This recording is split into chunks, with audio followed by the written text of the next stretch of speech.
ఆ! ఈ కరుణాకర సుగుణ గాడు చెప్పినట్లుగా ఉందా? స్క్రీన్ పైన 2 గ్రంథాలు ఉన్నాయి. మీరే గమనించి గుర్తించండి.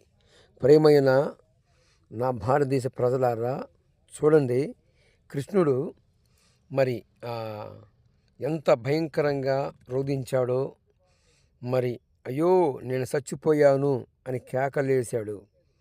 ఇక్కడ మీరు గమనించినట్లయితే ఈ కరుణాకర సుగుణాగాడు ఆయన మరణమయ్యేటప్పుడు, చనిపోయేటప్పుడు కేకలేయలేదు అని చెప్పాడు.